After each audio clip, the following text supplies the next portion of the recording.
Welcome to the 7th episode of the Craniotomy cast, where we talk about all things systems neuroscience and disease.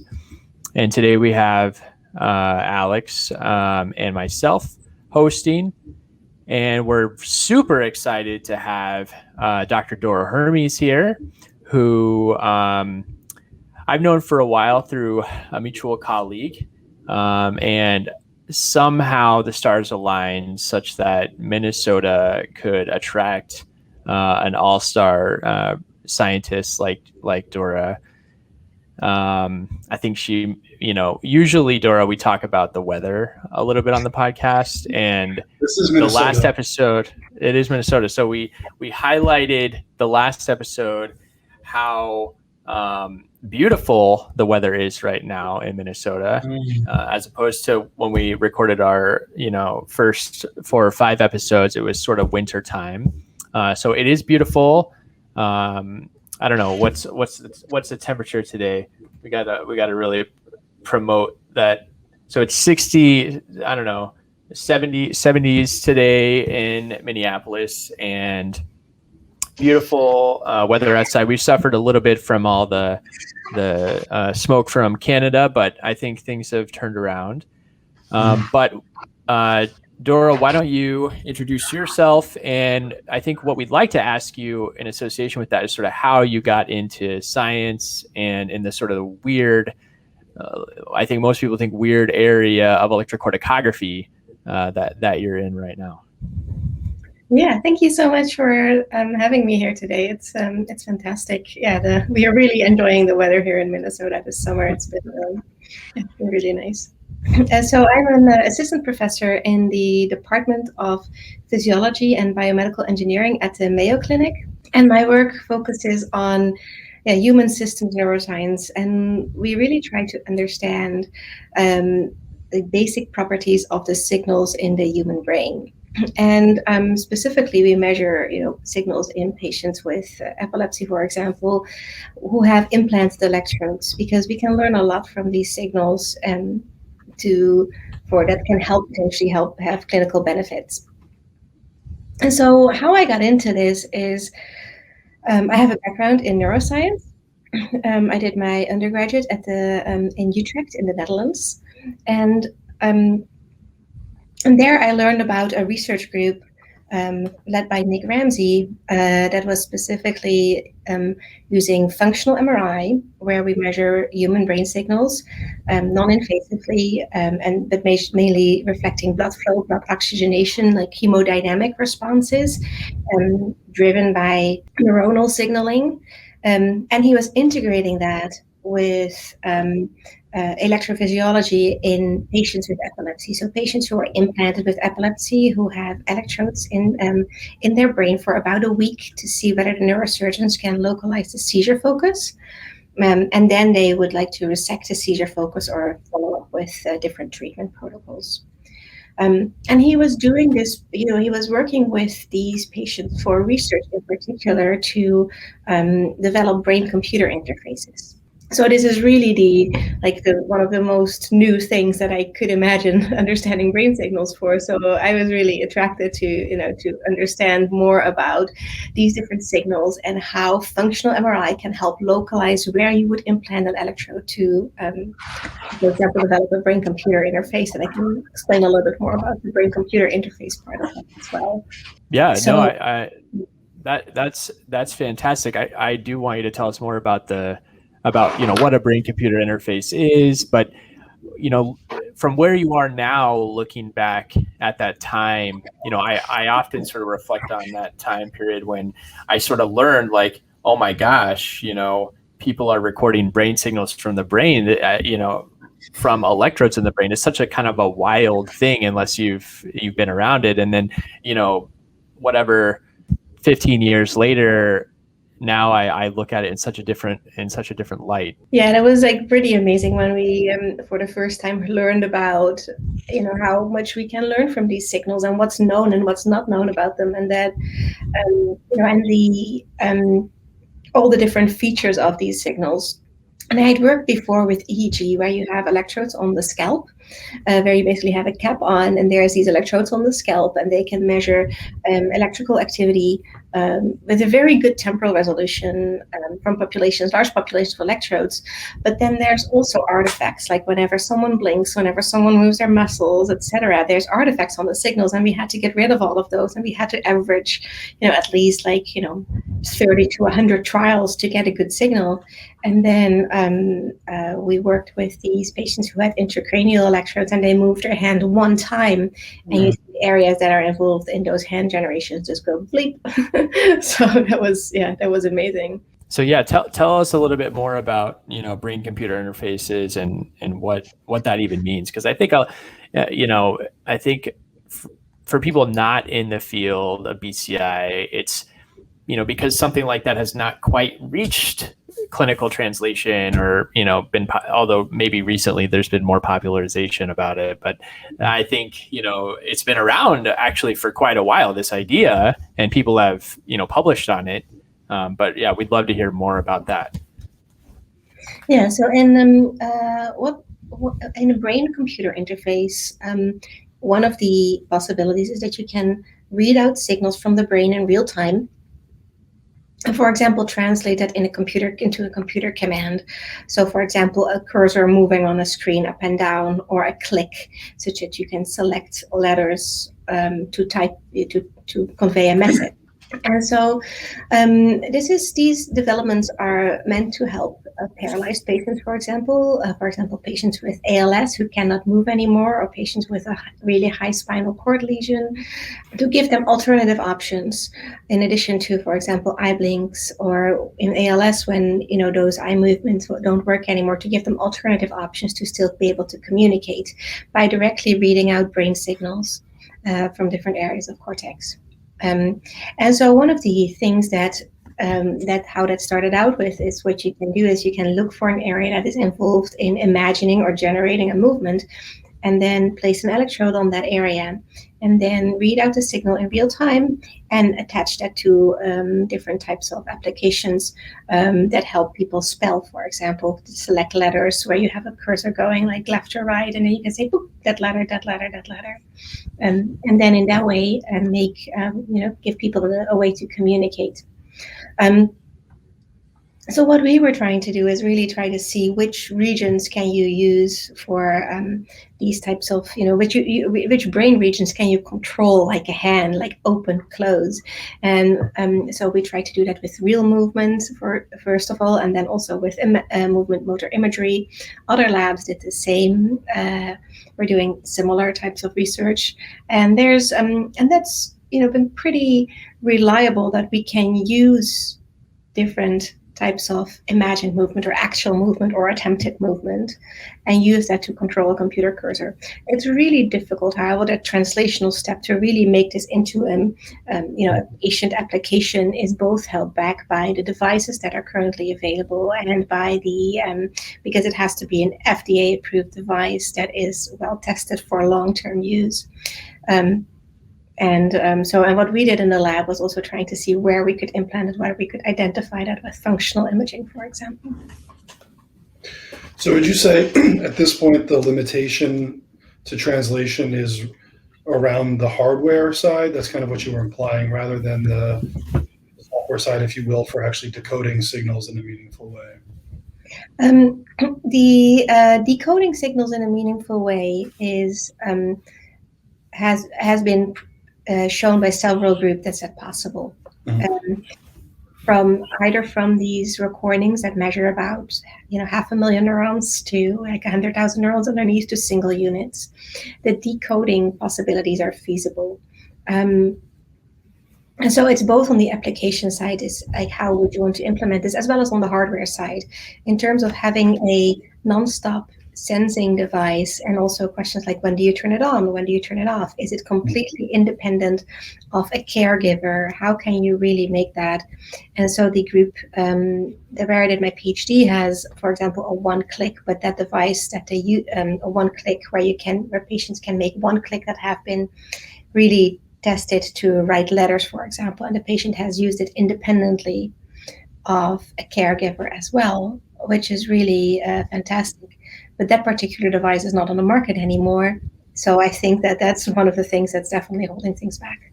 Well, along those lines, I think, one thing that we try to talk more about because of how rare it is overall in science and overall in medicine is our understanding of the role of, intracranial recordings to someone's disease. In the paralyzed, in the example of paralysis, it's pretty clear.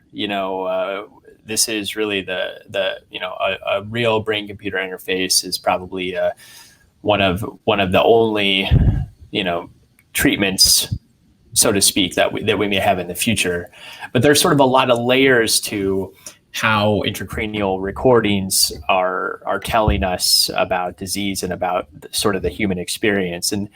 And maybe you can tell us sort of how you think about, that intracranial recordings can play both sort of in the, short term and long term for diseases, like motor control diseases or even other diseases that we talk a lot about, like, psychiatric diseases. Oh yeah, thank you. That's a great question. So this is one of the things that we're seeing right now is that the different types of treatments for psychiatric diseases, for example, or for other neurological diseases, movement disorders, epilepsy, on the neurological side, and then on the psychiatric side, OCD, depression, for example, the new novel treatments that are coming out have, for example, intracranial electrodes that stimulate different areas of the brain, and to make sure that those and there's different ways that you can stimulate. You can stimulate all the time, for example, or you can stimulate whenever there's a type of atypical activity, for example, in epilepsy, to suppress a seizure. And so this type of development where you can use, you can better understand the signals, what is typical, which circuits are involved in the disease, in these diseases, and then how can you treat those with electrical stimulation. It's a rapidly growing field that's really, the neurosurgeons are excellent, in terms of testing those different types of applications. So I think that that's where a lot of the new research is going, which is which is why one of my basic interests is to understand the core properties of these signals in different networks. Yeah, that's something we're super excited about. Do you think that, as you know, excruciatingly well, there are not that many. I mean, there in the U.S. there's quite a few, but in general, the workflow is sort of bandwidth limited by the number of neurosurgeons who would ever sort of treat something like this, right? There's not sort of unlimited scalability there. So even if we found, let's say that we found, these are the circuits that are involved in depression, it would not even be possible for everybody with depression to receive something like this, nor would we ever want to do surgery on that sort of scale, right? And so how do you think that us diving into treatment-resistant depression with invasive electrostimulation or neuromodulation, how is that going to play a role for how we look at things like depression in the future and how we treat things like depression in the future? I think in terms of depression, for example, it's a very diverse disease. There's people who can do a behavioral treatment and get better. There's people who need medications, and then there's other cases. And so on the if people are really resistant to medication and this lasts for several years, I think then they want to have more options. And in those cases, we want to understand what is the network involved in this disease, and would a patient in that case want that type of treatment or not? But you definitely want to have those options open for people who have those issues, I would think. Right. So it's a small population that is, in which these cases are most severe. But I think that that's definitely one of the things that should be that we should explore further. Absolutely. And perhaps if we learn how some of the more severe cases of depression work, maybe it's possible that we'll sort of learn enough so that in the future, we can develop and work on less invasive treatments, for people that don't necessarily have, as severe a disease, or maybe new technologies will come along that allow us to sort of treat patients non-invasively, even when they have severe disease, if we have a better understanding. And so I think what we talk a lot about is the importance of the intracranial aspect of our research in the context of trying to find new treatments, and how essential that is as sort of that missing between the sort of, as the fundamental basis of biological psychiatry and biological systems neuroscience in general. Yeah, so one of the this is kind of linking to the non-invasive work. And so one of the things that my research has focused on a lot is to integrate these intracranial recordings with functional MRI. Mm-hmm. And the reason why I think that's extremely important is because as you mentioned, there's only so few of these intracranial recordings where we can really understand the signatures of a particular circuit very well, and see how those, and then when we understand the signatures of a circuit, we can then understand also better how those change in different diseases. But if we want to take that to a more general population, we want to understand how those signals are related to, for example, the non-invasive signals we can measure with functional MRI. So when I started this research, one of the important things that I always felt very strongly about is to map these intracranial recordings to functional MRI, so that we know what we can learn already from a non-invasive measurement, and then see what an invasive measurement would add on top of that. And one of the things that we've actually learned, which is quite interesting, is that these measurements are complementary. It's not that we can learn everything from one or the other. They're extremely complementary, because functional MRI measures signals from the entire brain, whereas these intracranial electrodes measure from one single spot. So it's really a single area that you can measure very accurately, or maybe a few electrodes, but not an entire brain. So if you want to know where you are in the network, you need to integrate the complementary sense of these techniques, and even in terms of the signals they measure, complementary things. So there may be things that you can learn from one but not the other. But the integration of those is extremely important to make sure that what we learn also benefits more general systems neuroscience. One of the ideas that we've talked a lot about is this notion that non-invasive methods like fMRI or EEG, for instance, especially EEG, less so fMRI, I guess I would say, are much less well constrained than ECOG, for instance. And so particularly when you're trying to interpret EEG data, you have to make a lot of assumptions and the origins of sources and those kinds of things. And so we've speculated that maybe we'd be able to map some intracranial finding onto a non-invasive method like EEG or fMRI that would then allow us to essentially set a prior over that non-invasive method that would then allow us to essentially find a marker of the intracranial signal non-invasively that we could work with non-invasively.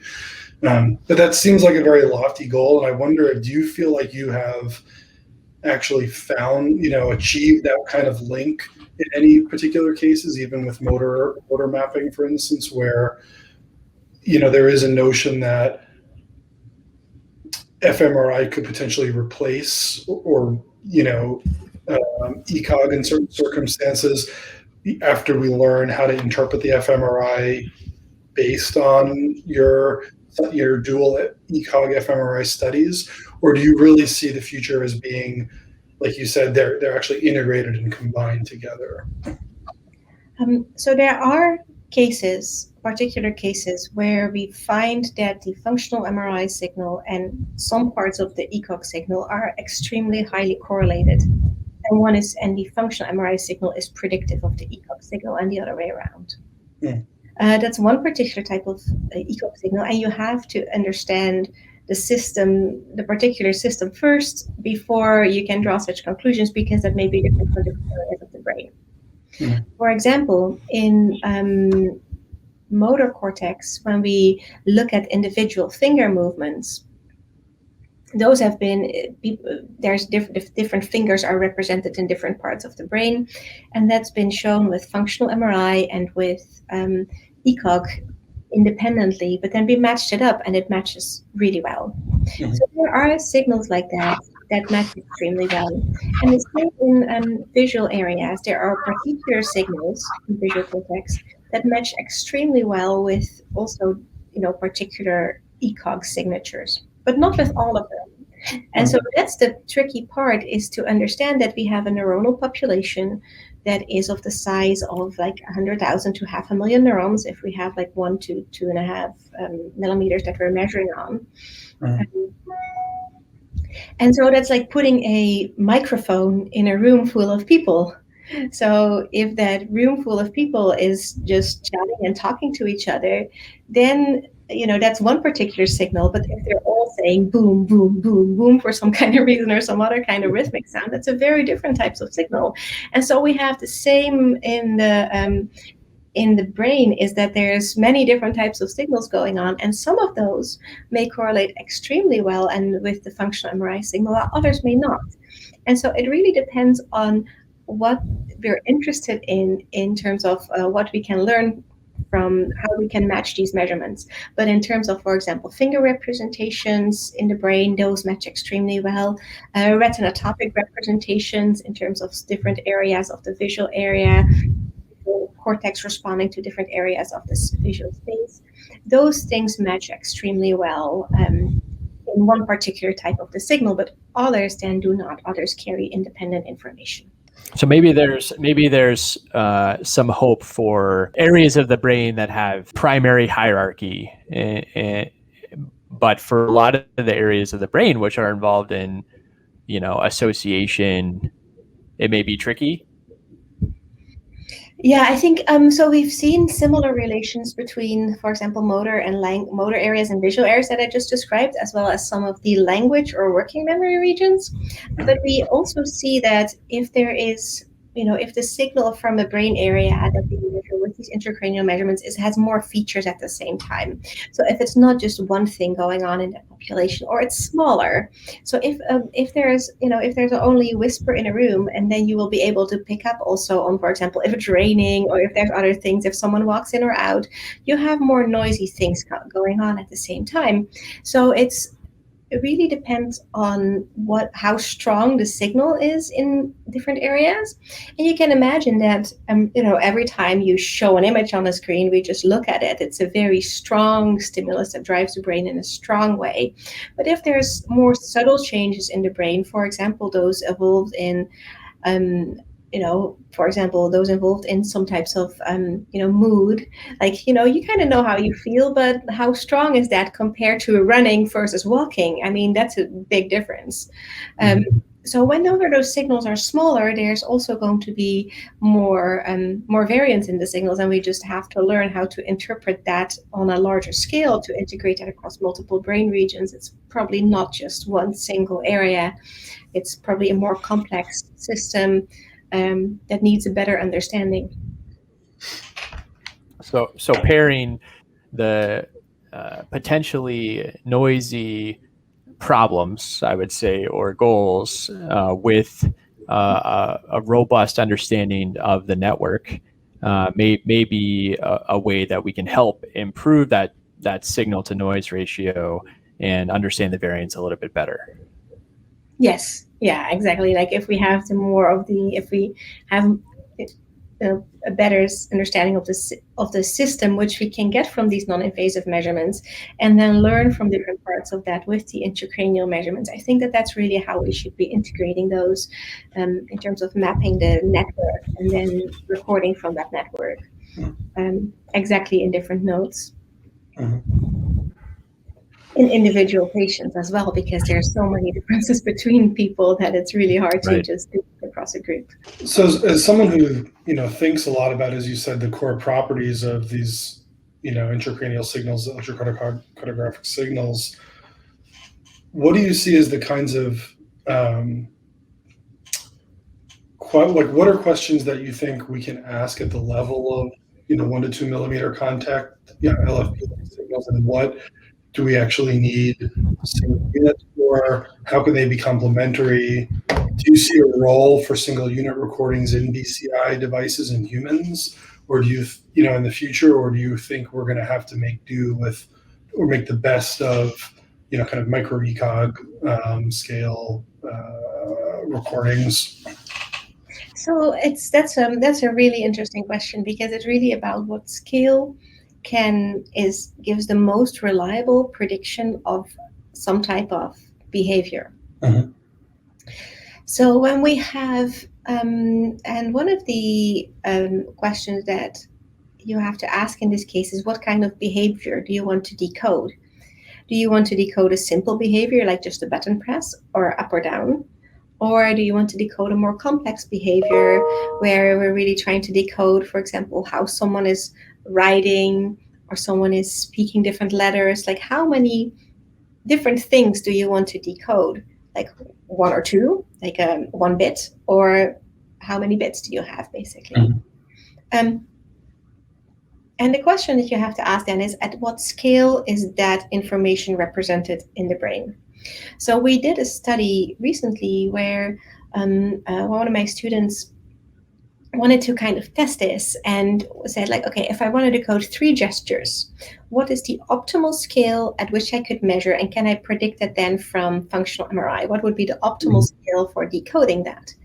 And it was interesting because you can either place a large grid with many little electrodes on a larger area, or you can place a grid with only like 9 electrodes on a very well-defined region. So it really depends on what's your, what type of electrodes do you have. In that case, it could have been either a smaller or a larger or a smaller one, and that's in terms of ECOG. Now, that's when we record from populations of neurons. Now, going to the single neuron level, the question that you have to ask in that case is, how much more reliable or how much faster are those signals compared to those populations? And how stable are those over time? Because if we have a population of neurons, then over time, over, say, a month or so, that population is not going to change its properties. It's going to be doing the same thing. Populations of neurons don't really change their behavior over time scales of a month, especially not if it's used for controlling something that you want to do. However, on the level of individual neurons, that's still an open question. Are you going to be able to record the same neuron over long periods of time? And if you record the same neuron, is that going to be stable? Mm-hmm. So that's really the question at which, and I don't have experience with that personally because we can't measure these single neurons, but that's really the question that I think would be extremely helpful moving forward, especially with some of the new implementations where we see these multi-unit arrays. How stable are those over really long periods of time? And is that really a feasible option? Or do we need something that may have where we just record the population from on top of it and maybe implant a couple of those such that we have a larger scale? I think would be something like a fine motor scale versus a large motor scale. Do you want to, can you get around with, with just throwing a ball or something like that? Or do you want to have like piano players or?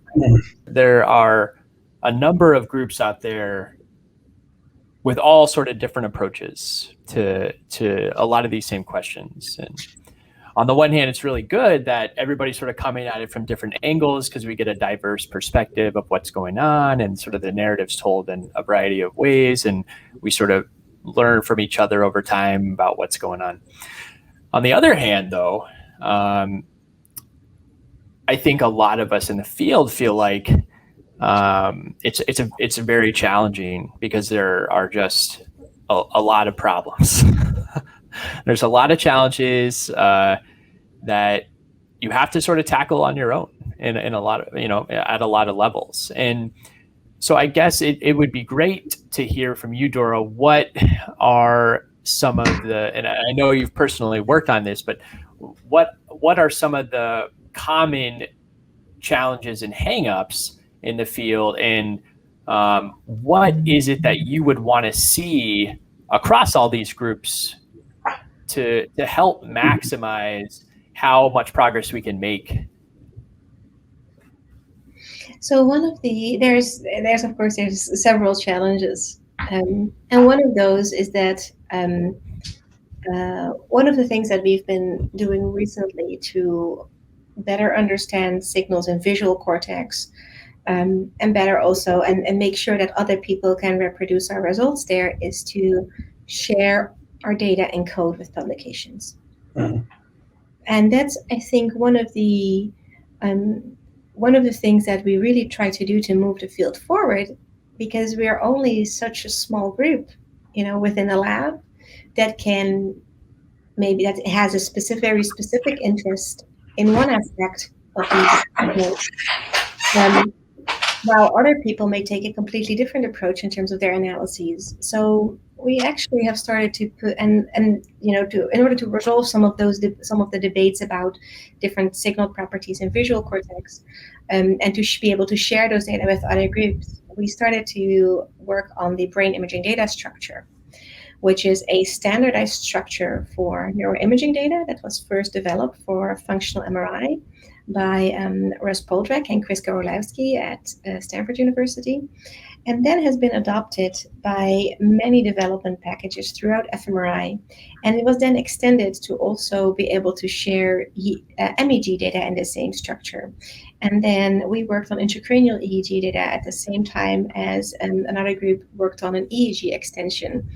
And then other groups have extended it to PET and are working on eye movements, for example. And now if we have a common data structure where we share our data, it becomes much easier for other groups to process that. There's a lot of back end, as you know, that goes into the collection of these data and then the curation into a usable format, where we know where all the electrodes are positioned. We know the sampling frequency. We can find that easily. We know the onsets of different events. We know what happened at different times, whether someone was moving, someone was seeing something. If that is all in a standardized structure, someone else will be able to write a decoder and be able to decode and different types of brain activity and see whether that works better than my initial run, for example. And this is what we used in the vision side of my research to make sure that people can reproduce our results. If different labs were to do something similar for brain-computer interfaces, I mean, it's to share data, for example, from those single unit recordings, to share more data from those ECOG recordings, people could really compare that, because there's a large interest in that. And it's a very unique type of signal. And if patients give consent to de-identify their data and then share it with publications, I think that's the only way in which we can move forward, because it's such a rare resource. So bringing together all the groups through that, common data structure, so that we can, pool data, look at each other's data, try to reproduce findings, so that we can come to a better consensus in the community. That's it's a major, huge undertaking that, I know you've been working on for a long time. One of the things that goes along with that is one of the problems that we've had, which is, just even being able to store all this data. We sort of are coming out at around 10 terabytes per epilepsy patient. And it's just an enormous amount of data now that, hardware is finally sort of catching up, and we have all these, higher density electrodes and micro electrodes, and, we're recording all this data, and still we want more. We want more electrodes, and, we want to double, triple, quadruple the density, and there are funding mechanisms to, increase the number of electrodes by a few orders of magnitude. And so, I'm sitting here like, wow, we're going to have a whole server a whole server farm just to store our data. And it's a really interesting problem that sort of, parallels some of the other big data problems, I guess, that are out there. Do you see any fresh air in this space where we can pool together as a group of researchers to try to figure out how we can safely store enormous amounts of intracranial data, and then also as the number of data elements or channels or as the data expands, processing it becomes an even bigger feat, where many of our computers have to be specially built just so we can even load a reasonable amount of data at any given time to look at. Yeah, we're starting to run into the limits of the of the computational power. But the one of the things that is that's still in the back end, there's two questions. Like, the data formats need to be parsable in a way such that we can load small snippets and we can say, like, this is the time we want to load. How do you know which time you want to load? You have to have an event in the data that marks that. So data need to be extremely well annotated. Just having a large amount of data without actually knowing what's going on is not going to really help. So I think that's, just having a lot of data is not going to help the problem a lot, but we need to have well annotated data. The involvement of the clinicians, for example, in epilepsy, when do patients have a seizure, is that well marked, etc. But and so if you have those well marked events, you need to have an extremely good data structure that is well annotated and where you have decodable conditions. Then you can start to train your classifiers, and then you can start to run it in a more parallel aspect. But before you get there, that's actually a large amount of work that I feel is often, is starting to get more recognized. But to create those types of data where you have very clear events, and then you can then parse in parallel on a supercomputer, that's going to be that's going to be where a lot of the handwork and the core looking at the data and seeing what's going on in a smaller setting still goes in before we can really throw everything in a big deep learning type of machine. Yeah. So I feel that's where a lot of the work still has to happen. So we should still look at the data and make sure that it's small enough to still be able to interpret it or extract interpretable features. The nice thing is that the data that we have the intracranial data is extremely reliable. My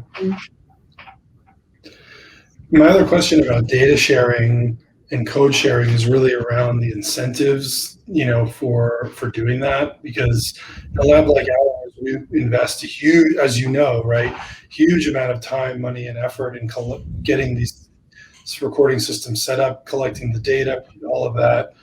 So the idea of posting them online, even though I completely agree with you that is what needs to happen to standardize and improve, push the field forward, is terrifying, right? Before we have at least 6 papers out of every data set or whatever, right?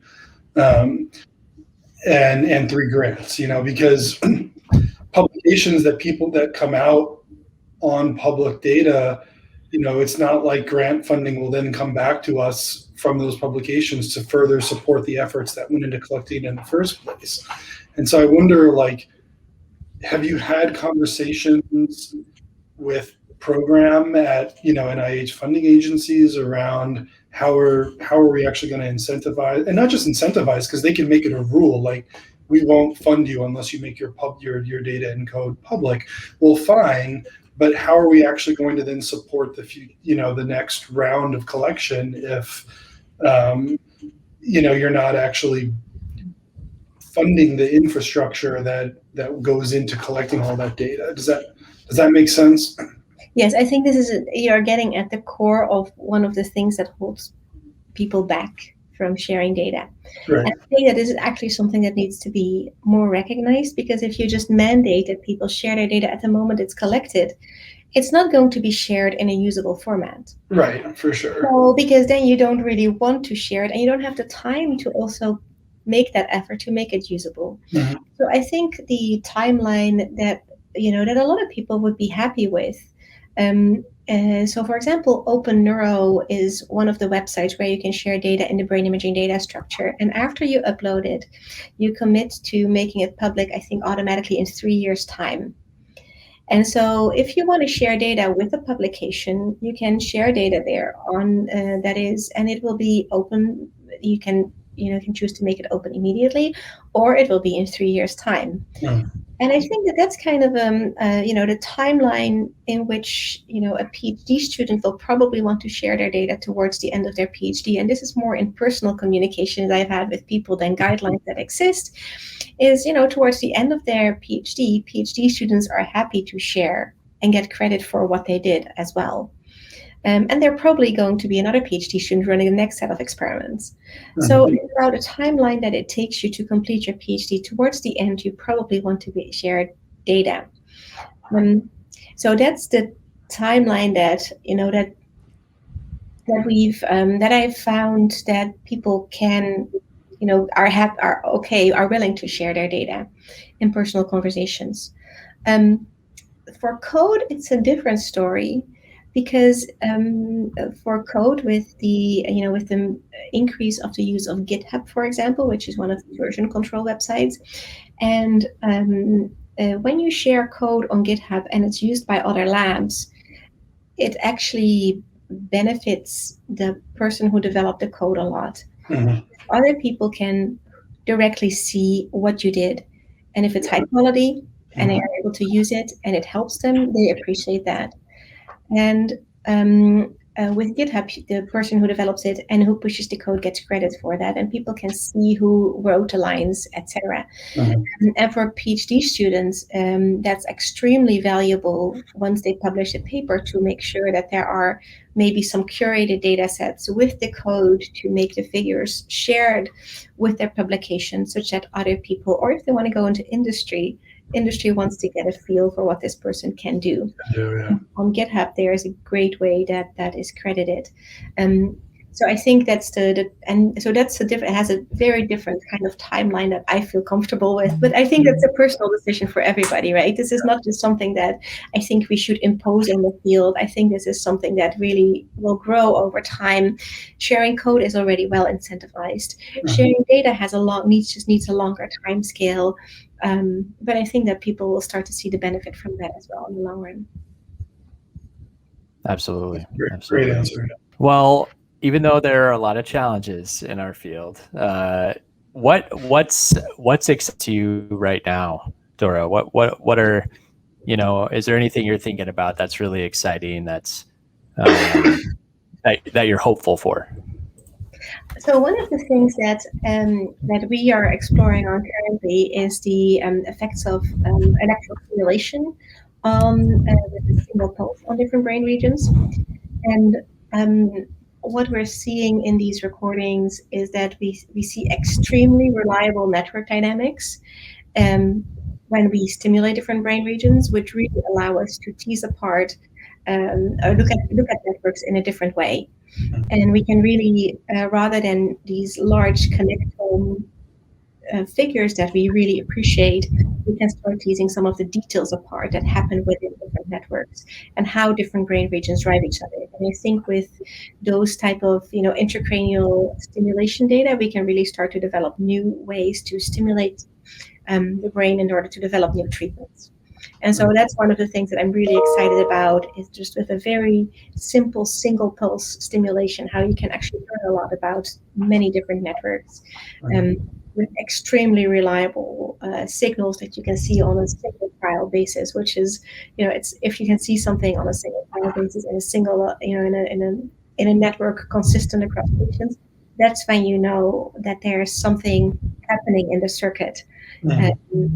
And so those, I'm really hopeful for integrating those new ways to extract the brain signals, which we just published in PLOS Computational Biology, for example, where we're looking at different ways to identify inputs to different areas, output from different areas. And I think that that's where a lot of new treatments may also come from. Yeah, absolutely. Yeah, yeah. I think it's a whole new frontier with a whole bunch of new problems, but I totally agree. It's a very exciting future. Yes. Function a whole new way to look at functional connectivity, so to speak, and I think it's super exciting for treatment work, especially with new paradigms of clinical application of things like deep brain stimulation and other things like that. It makes a lot of the work that we're doing grow at a much faster rate, I think. So we're also very excited about it. It's fantastic. One of the things I wanted to ask you, Dora, is if you have thoughts or opinions on the debate whether or not neural oscillations, this epiphenomenon versus causal question, and just based on your kind of overall impression, if you come down more on one side or the other, or do you think the jury is really still out about whether or not oscillations, or to what degree, I guess, oscillations play a causal role in the brain? So my opinion is it kind of so when we see an oscillation in a large population of neurons, for example, on the when we measure, for example, a gamma oscillation around 50 hertz on visual cortex, it's an extremely clear signal that's clearly measurable there. So it's clearly something that is something that's generated by the underlying neurological tissue. Right. I don't think there's any question about that. Yes, that's the first thing to establish, I think, that there is if we have a clear signal, that should be acknowledged. I think when we measure something on the population scale, if we measure an oscillation and we ask, does that play a causal role? I kind of have to ask the question, like, what does that mean? Does that mean that, for example, if we measure something on the population scale, like a bolt signal, does that play a causal role? I mean, in terms of neurovascular coupling, we have to take first a couple of steps back to what is that oscillation telling us about the underlying neurological tissue, and that more at the biological level. So, because otherwise we're starting to ask really strange questions, like what's the causal role of the bolt signal, which is not a question that is answerable. I think we first have to take a couple of steps back and think about what's going on in the neurons. So if we assume that oscillations are driven by fluctuations in membrane potentials, fluctuations in membrane potentials, of course, play a very important role for neuronal communication. Because if you have a fluctuation in the membrane potential, that's going to change the excitability of the underlying neurons. So I think that that's something that is extremely clearly established. Is that that's something that you just can't deny. But if you then ask whether a particular fluctuation in a membrane potential is generated by a local circuit, that will probably influence the processing within that circuit. Yes. But to then claim that particular circuit dynamic is essential, for example, for conscious perception, now there's a big leap. So I think when we ask these questions, we should really think about the underlying biology, on what kind of statements we're making, and then thinking about how what kind of statements we want to make based on that. So I think that this is a really good question to kind of at a high level to ask, and then really tease apart what we are asking, because it's clear that oscillations are related to different types of functions. But in order to know whether they play a causal role, we have to take a couple of steps back and really think about the underlying biology first. Oh, that's one of the best answers I've heard to that question. So thank you. Yeah, thank you. Yeah. On some level, it matters for some things and not for other things, right? If they tell us something about what's happening in the brain, they're obviously useful. But I think in particular, when we start to think about modulating oscillations for interventional purposes and certainly for therapeutic purposes, then that question really comes to the fore of, what because you're right. If we could modulate the postsynaptic potential fluctuations on many individual neurons with high precision, then certainly we could influence computations that are occurring in the brain.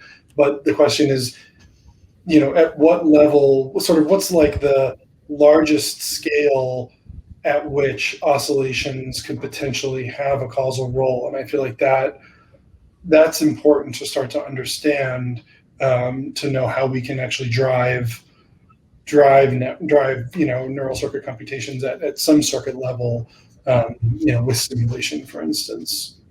Yeah, one of the things that actually is what this question leads to is one of the things that is extremely important to think about when we think about driving oscillations, because there was just a manuscript that came out in Journal of Neuroscience by Ole Jens's group, where they look at oscillations that are driven in visual cortex by flashing lights.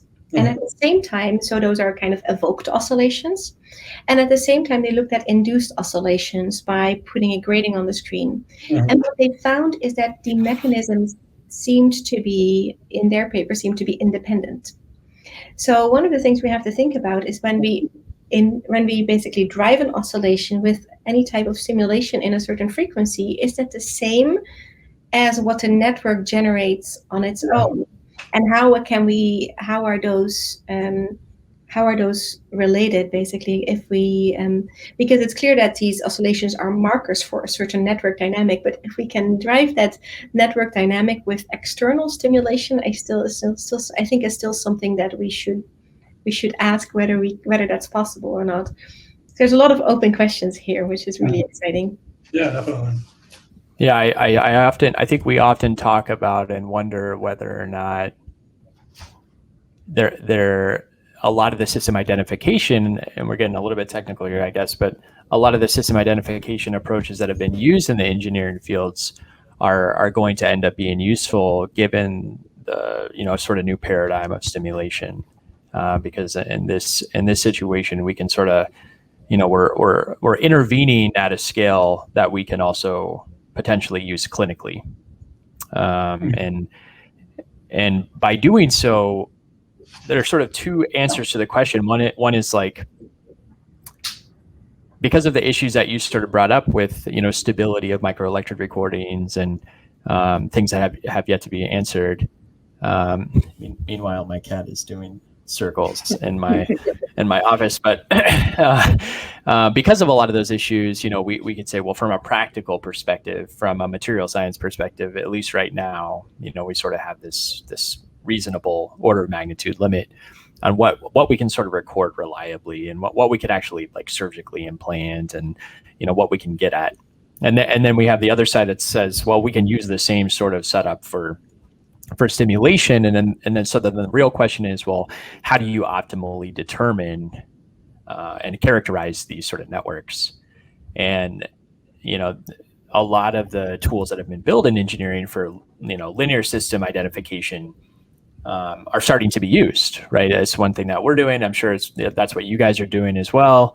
A lot of these tools are sort of being used, and hopefully be able to answer these questions, but in the context of, are we going to be able to use this clinically? I think sort of constrains the problem in a pretty extreme way. Yeah. So there's so many questions here. Is what's the system doing? What's the network doing? And how can we then change the network's function? And that's something that I'm really excited about moving forward, specifically. Well, thank you so much for joining us today, Dora. We know that you're doing amazing things and cannot wait to see what comes out of all the work down there at Mayo Clinic. We really appreciate you coming on today and talking with us. Yeah, thank you very much. Thank you very much for having me. It was really exciting. Thank you. It was fun. Thank you.